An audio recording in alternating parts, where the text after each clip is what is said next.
And all they could say was, "Shut up." Yeah, that was it. The most interesting feedback I've received from another player in Hearthstone that I've beat on the ladder. That was it. And it cracked me up. It made me laugh. So, what was the deck that caused this reaction? This is Thijs's Freeze Mage deck. Now, this is a deck that Thijs used very successfully in the most recent Wild Heroic Tavern Brawl. And on the surface, it looks like a traditional Freeze Mage. You've got cards like Alexstrasza to bring your opponent down to 15, and then you burn them down with various spells like Frostbolt, Ice Lance, Fireball, which hopefully have been discounted by the Emperor. So yeah, on the surface, the mechanics work like a traditional Freeze Mage. You've got board clears like Blizzard, only one copy though, which surprises me. You have Frostnova Doomsayer, which is a classic mechanic or combo in Freeze Mage. You've also got cards like Archanologist, draw a secret out of your deck into your hand. It's an emergency survival method, I guess. If you desperately need an ice barrier or an ice block, Archanologist can give it to you. You have Medivh's Valet for some burst damage, presuming you have a secret up. And there are cards like Primordial Glyph, 2 copies, discovering a cheap spell, hopefully, that you can then combo with something like Antonidas. Yes, Tony himself is in this deck. Archmage Antonidas can be a win condition for you in this deck if comboed with cheap spells like Frostbolt, Ice Lance, for example. Getting those fireballs in hand is a major win condition. Antonidas also acts as a taunt. Yes, when they see him on the board, they rush to get rid of him and they throw everything they've got into him. And let's not forget an old favourite in this deck, Mad Scientist, to draw secrets out. And there is card draw in the deck too, double Arcane Intellect, double Acolyte of Pain, and that rounds off this deck. So let's have a look at this deck in action on the Wild Mode ladder. Okay, going up here against another mage at rank 5, I'm at rank 4. I'm going to mulligan away this entire hand because I'm looking for 2 things. I'm looking for card draw. Yeah, look, Arcane Intellect, that's card draw. And I was looking for Mad Scientist to get those secrets out of my deck and onto the board ASAP, just to thin out my deck so I can draw into my burn spells. So Mad Scientist, a really good card. It's one of the best 2-drops in the game. Such high value. And I'm sure that so many people were happy to see that card rotate out of the standard mode ladder, actually, which is actually quite a while ago. Yeah, Mad Scientist hasn't been on the ladder, the standard ladder, for a very long time. Yeah, Naxxramas was an expansion that I think came out in 2014, a very long time ago.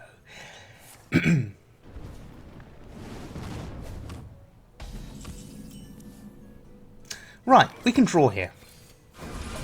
Drawing is good. Although it's not good when you're not drawing those Mad Scientists. You really want the Mad Scientists here. The Mad Scientists will bring out those secrets, and I've already got an ice barrier and an ice block in hand. If I draw any more of my secrets, those scientists are going to be useless, really. They're just going to be 2 cost, 2 attack, 2 health bodies on the board. They don't do anything. So I need to draw the scientists to get some value. He's taking his time. He's playing it incredibly slow. And that makes me think that possibly this is Reno Mage. Or some kind of tempo mage. Speak to me.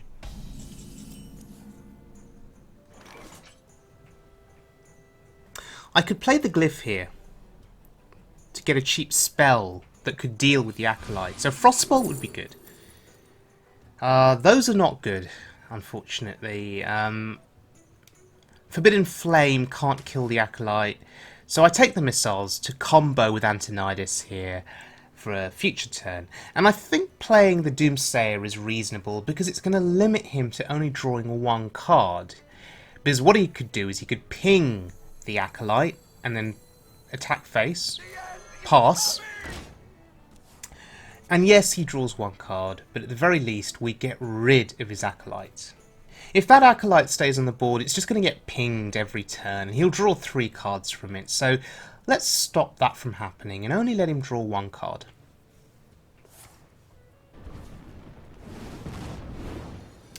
This is also assuming that he didn't have something like a fireball, which he could have thrown into the Doomsayer and then traded the Acolyte.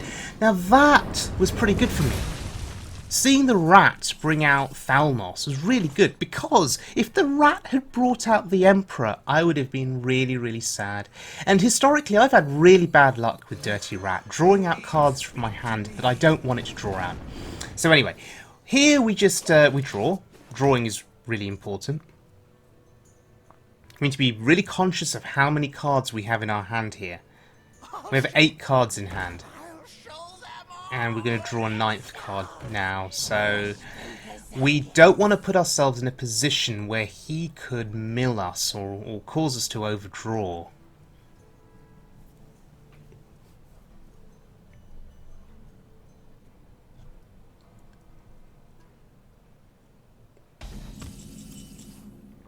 Okay, 9 cards in hand. If he pings and then attacks into the Acolyte, that's dangerous. That's dangerous for us. How many cards can we get away with playing on this turn? What to do? We can play 2 cards on this turn. Ice Barrier, Ice Block. So now he can't mill us, because we've got 4, 5, 6, we've got 7 cards in hand. If he hits the Acolyte twice, then we get 9. And then we draw 10, so it's fine. Okay, he just trades very cleanly.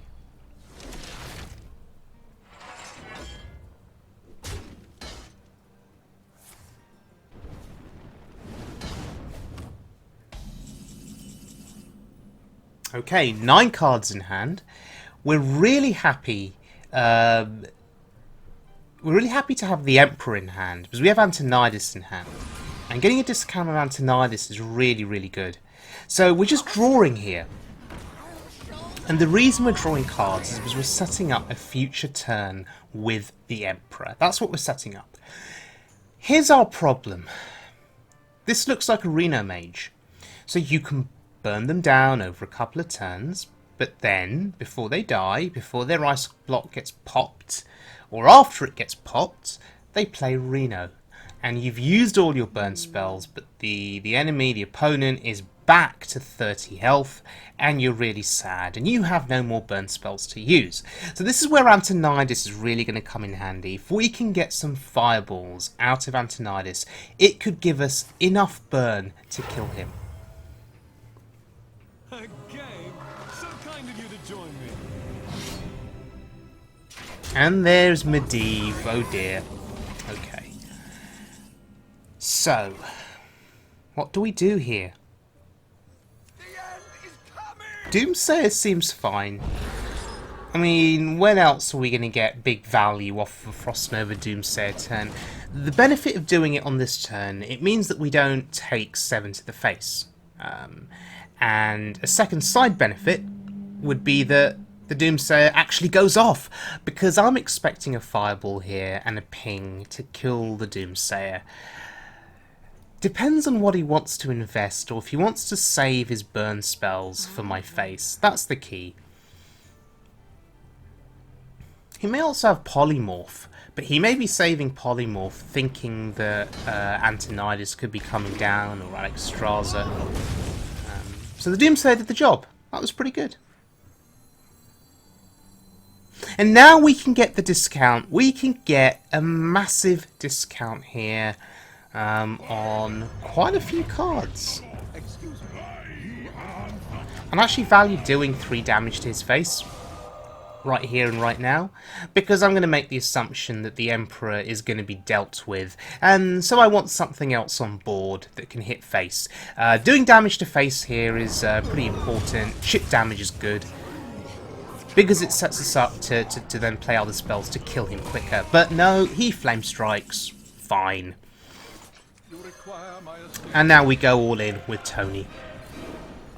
I don't mind using the fireball there to kill the minion. I think that's actually a decent play. And I'm really happy to use these burn spells here, Frostbolt and Ice Lance, because we get fireballs. That's really important. And I'm trying here to bait out Reno Jackson. I'm saying to the mage, you're all very low when it comes to health, and I have an Antonidas on board. If you want to consider surviving, you need to play Reno, or you need to deal with Antonidas. One of the two. I wonder. Oh, you could actually do both. You could polymorph and Reno. Yeah. Okay, deciding that he's just going to play a 3/6. That seems reasonable.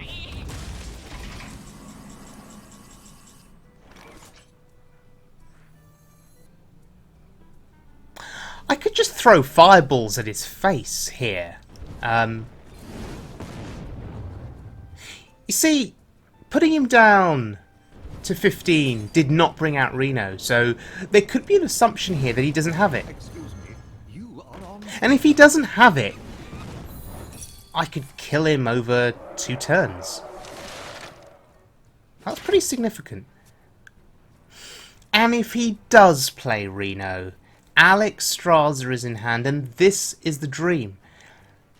Playing Alex after they play their Reno pretty much guarantees a win, because unless they have Kazakus potions, they've got no other way of healing, because Ice Block is gone. So they need Kazakus potions to get armor, potentially. We're gonna be rich. Yep, he's gonna be rich. There's Reno. Engaging TC-130. And he's just trying to go wide on the board here. He understands he's on a clock now.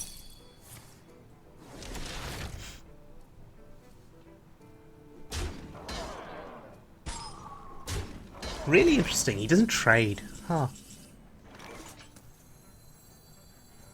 And that's actually significant.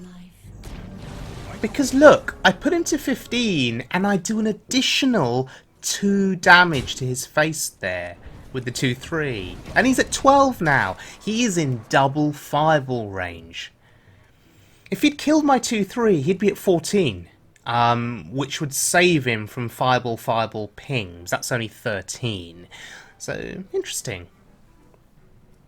As you can see, a lot of counting needed with a deck like this. There's his own Alexstrasza, which I'm actually happy to see, because it means that he's not trying to burst me down by Alexing my face. No, he's using it as a defensive measure, and that's good, because I have 3 fireballs in hand. I can kill him, right? What are we scared of, though?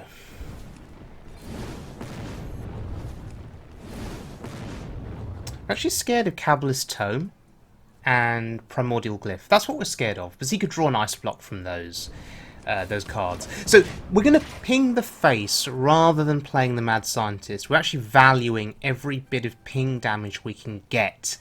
Playing the Scientist on that board doesn't do anything. Oh wow, he's really searching here for an Ice Block. Does he get it?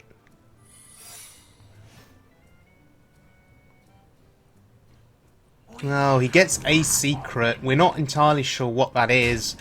Let's run through the options. If it's Counterspell, we're sad. If it's Ice Barrier, we don't care. So what we're going to do is test for Counterspell here. We're going to play the Glyph.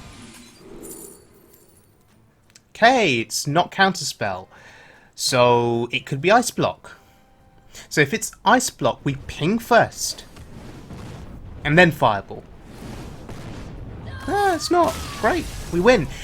Yeah, so if that was Ice Block, we could have just have pinged his face next turn and won the game. So there we go, a lot of decision making there, a lot of thinking required. I thought I navigated that reasonably well. I have very little experience playing Freeze Mage. I saw this deck in action on Thijs' stream and it took my fancy and I decided to play around with it. It's good. The only problem with this deck, however, is that against ultra aggro decks, you can get aggroed down very, very quickly before you can get your defensive cards in play.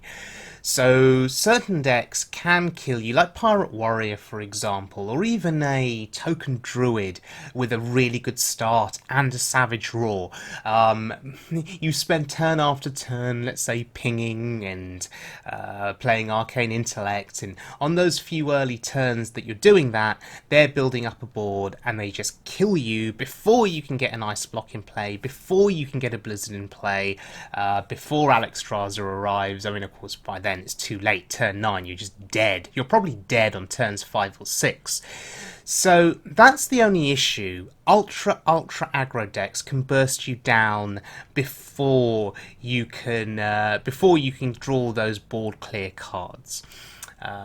And the other issue, of course, is if you have an aggro deck that's got a big board and you Frost Nova Doomsayer and they have a solution to your Doomsayer.